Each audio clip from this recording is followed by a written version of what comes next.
Who the hell can wait till morning? Talk now at latenightsportsradio.com. Your matchups, who wins? Lynch or Belichick's D? That made me laugh because Belichick's D. And Lynch, and he grabs his D.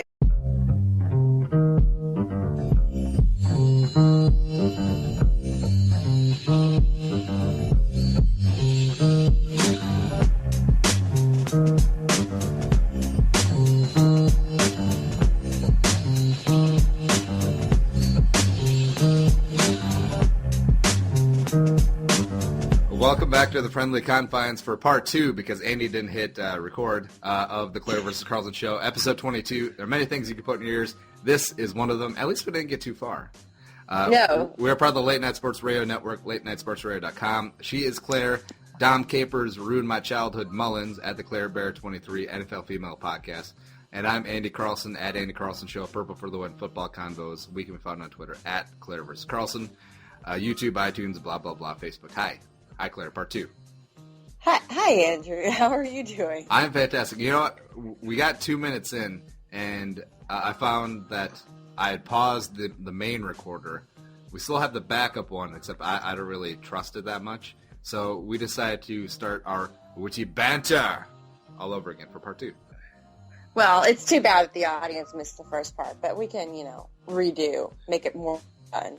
Well, now you're mostly just talking about your lips on your mouth, so. Yeah, well, let's not get crass, Andy. Yeah, so I thought that maybe you'd ask me again why I took off, and I had an even better story, but, that's okay. Oh, yes, Claire. Why did you miss episode 21?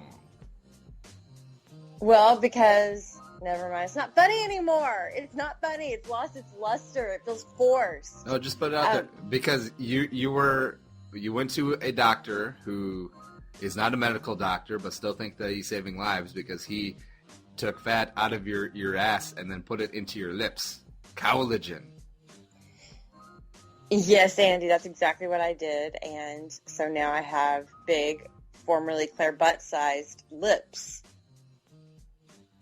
You're doing the permanent duck face. It's never going to go away. All of your photos. I'm ducky forever. There's a lot of things that people call you ducky. Yeah. Really, I didn't do that, just so everybody knows. I mean, I don't want them thinking, like, getting tweets later, oh, my God, really? Did you really go and get – people will believe that, so let's not. No, I was actually adopting a Ukrainian refugee baby, but that took a little longer than I thought, paperwork and all, so that's not really happening. What paperwork is there really when you're just giving cash to some guy in a van? Yeah, exactly. So, you should get the baby out of the country. That would be difficult. So anyway, really, I was just hanging out with my boss because he decided that would be a good time for him to come work with me. Because usually I'm all by myself out there in the world, and he decided he wanted to see what I do. Now, when you're hanging out with your boss, do you just stay in the Arby's or do you venture out of the restaurant? No, he works really hard. And my goal is to always, make it appear that he doesn't work any harder than me. I'm working as hard as him. But it's hard because he goes. So that was interesting couple days. Oh, yeah. He did catch me rolling my eyes at him once when he was trying to tell me how to drive. Well, you need to move your car forward so you'll be on the plate so the light knows when to change. Really? I know how to drive. I've done this. Well, I feel like the eye roll was warranted in that spot because that seems pretty condescending. I thought so too, right? And so hopefully, if he does listen, we kind of had a discussion about it. Like, well, really, I know where the plate is and how to change. And also, how can he not get you doing the eye roll? Because it seems like you're on a perma eye roll. That's true. I kind of am. I can't stop it. They just roll around in my head like they are not attached to anything. Speaking of not attached to anything, Claire is going to be detached from the show in 2 episodes. That's pretty sad. So sad. Hurts my soul. It hurts my soul. It really does, because I love the idea of the show. I love doing the show, but it just coincided with when I got my job, and then my job became so demanding that Andy does everything, and then I show up, and I barely have time, and it's just a mess, and I don't want to put him through that anymore. So Andy will continue. Somehow Andy will make it without me, and it's going to be a great show. Actually, the announcement is that we mentioned that Di will be replacing you. Mm-hmm. And Let's just die. on February 11th, we're actually going to a live format. It'll also be available on podcast on our own iTunes and have our own website. But it's going to be a live format, live on YouTube. And I'm working on all the kinks to get that set up. It's going to be Minnesota sports-centric since that's pretty much in Di and myself's wheelhouse. I'm going to miss talking about the Texans every day, although I might just drop a Reggie McNeil reference for your agginess just because. Oh, that's really sweet. It's like a remembrance. No, but it'll be good. I'm pretty excited. And, hey, this was your baby coming in, and I was happy to be a part of it. But it will live on. It will be the forebearer of this new project. Ooh, we also have a name now. What is your name? It's not Hot for Teacher, is it? Because I don't think Di likes that one. No, also PA and Dubé is an inside joke, but the name will be Andy Must Die. Oh, that's pretty good. Wordplay, Goulet. I like it. And that's how we roll. All right, so since you basically have your 2 weeks notice in, let's just make these last two episodes complete fun. And the big topic of this week is going to be pitchers and catchers report for baseball in a couple of days. That's awesome, dude. All right, so Super Bowl, all Super Bowl, everything. And we're not going to make this all the, stats and figures and all the various matchups. And we're going to keep it pretty light, not a ton of Deflategate, all that other crap. And we're just going to talk about the game like two fans, two homies, just talking about it back and forth. And all the other technical stuff, leave that for the better radio shows and Pro Football Focus. But no, we're just going to keep it light, right? I think light is best. Because when it comes down to it, this is supposed to be fun, right? That's the point, to make it fun. And no one really, we have been beating stats and matchups to death for almost 2 weeks straight. Everybody's over it. So let's just talk about affiliated stuff and just who we think will win based on gut instinct and that sort of thing, emotional attachments. It'll be a good time. Well, we may as well start off with a little rant because baseball was one of my favorite sports growing up and watching the Twins up here. But I got sort of turned off in my teens when all the sabermetrics and various stats came in where you couldn't have a debate or argument because everything was so black and white. They just throw stats at you. And I do feel like football is starting to become that way a little bit because I love and respect everything that Pro Football Focus does.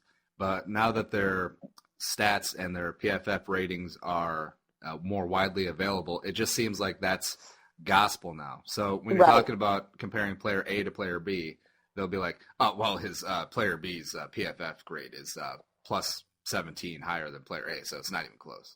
Right. And it just becomes so solely numbers driven, and people stop paying attention to what is actually happening on the field. Like, watch the game, see who's dominating, because stats don't tell every story. They just don't. And some players dominate without crazy huge numbers in a particular category. So, I don't know. It's just, I like the idea of being able to have that available, but there's nothing that can replace watching the game, to me. Yeah, I was like going back to my grandma test because my grandma watched every game except she wasn't all into the big details, but she'll tell you if a player was good or not. So you just run by Chris Carter, oh, he can play. Or player X, no, he's not good. I more lean that way than the hardcore PFF grades or statistical analysis that other sites do. But right. Well, and like if you're too busy of a person or you don't want to actually have the time to sit and watch the game or make the time, then those, I guess, rankings can be valuable if you want to feel like you're speaking informed about the game. But, yeah, I'd rather hear about the big play so-and-so made last weekend, even though he's not a top PFF guy. A game-changing play is way more important than his PFF grade. Yeah. All right, so let's get to the actual game. Can we say Super Bowl? Is that legal or? TM. Trademarked.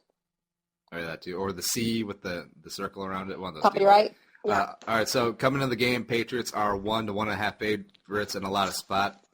And the main storylines, other than Deflategate, because that's been talked to death. Now, Now let's talk about Deflategate. All right, real quick. 15 seconds, big deal or not a big deal if the ball was actually deflated like it's alleged to be? Well, I've seen this one story. It might be more than 15 seconds, but I think it's a different angle that a lot of people haven't looked at. I mean, you're just looking at thinking, in the passing game, excuse me, I had to cough. In the passing game, the deflated ball is going to help, blah, blah, blah. No. If you go back and look, since Peyton Manning and Tom Brady lobbied the NFL to allow them to provide their own balls, and what was it, 2006? Mm-hmm. If you look at those seasons and after, the Patriots have a sizable advantage over every team in the NFL in the fumble department. And it's a sizable advantage, and it happened to change right at that time. So it just makes you wonder. I'm not saying it's a conspiracy, whatever, but it is quite curious that their particular balls were found to be deflated, and they tend to be able to hold onto the ball better than any team in the whole NFL. Except for Stephen Ridley. How do you explain Stephen Ridley and his fumbles? Well, maybe he just doesn't like to hold the ball. Maybe he's just really terrible. Hands. Now, devil's avocado here. If the ball is easier to catch and hang on to, wouldn't that make Tom Brady's passes easier to intercept? So, in actuality, it's a competitive disadvantage, and Tom Brady deserves more accolades on top of what he already has. Well, maybe. But maybe Tom Brady is just more accurate than most quarterbacks in the NFL. Yeah, I really don't think it's that big of a deal, considering that pretty much every quarterback of every single team does it. Because I always go back to the Vikings and Panthers in the November game when it was like -15, where each team was keeping their game footballs over by the heater, and you're not supposed to do that either. So every team either plays with the inflation, plays with the scuffing of it, and get it to where the quarterback can like it. So I don't understand why the NFL is making seemingly a mountain of molehills like this, because they want offense. If every single ball is inflated to 13.5, watch we're going to have a bunch of 13-10 games. Woohoo. Ba-bow. Do you think it is the NFL wants this because they think it's somehow ruins the sport, or do you think they want this because all the fans of 31 other teams who hate the Patriots want them to be punished? See, I don't know why the NFL set the Patriots up in a sting operation, because they were tipped off by the Colts in their November game that this is something to look for. So I don't know why they put out this entire huge deal instead of telling the Patriots, hey, just knock it off. Because this is a lot of bad PR. And it is because it is the whole Patriots. I mean, if this was the Titans, no one would care. Right. Or heck, even to a degree, if this is the Seahawks, I don't think anyone would really care either. Even though the Seahawks are, they kind of, you can go back and forth on people like, the whole PEDs and the Pete Carroll and blah, blah, blah. But it just seems like something in a year of bad press and PR that the NFL could have easily not swept under the table, but why'd they have to pull the pin on this grenade? Yeah, I don't know. I mean, maybe they just didn't think it would become a thing. All right, back to the fun stuff. So, fun. No more Yay, fun. Woohoo. All right, Marshawn Lynch punking the media, because that's basically what he's doing. He's playing the media now, and a whole bunch of writers have gotten onto their soapbox. Brian Murphy, Pioneer Press up here, most notably saying that, without the NFL media, Marshawn Lynch should be playing football in a parking lot for $8 an hour or something to that effect. And it's complete over-the-top, sanctimonious, holier-than-thou crap. But I'm starting to think that there isn't anything wrong with Lynch, like social anxiety disorder. Now he's just having fun with it. Oh, yeah. Well, he doesn't like the media. One of his quotes, and I don't know the exact story, but one of his quotes was totally taken out of context in a story. It made him look kind of bad. And ever since then, he has not been a fan of the media. And fortunately or unfortunately, NFL says that you got to talk to those guys, the media. And, he's being held accountable to that, but you can't hold him accountable for the words that come out of his mouth as long as they don't break any rules. I'm talking to you. I may not say what you want to hear, but I'm talking to you. So I'm following the rules. And the NFL has ruled itself into a corner, honestly, in my opinion. Not like ruled like as in rain or something. I mean, rules and all the things that they have devised to make their game better, their brand better. They're so intricate that they can only enforce so much. Like with the balls, with personal conduct, with the having to speak to the media. there are so many little rules to break.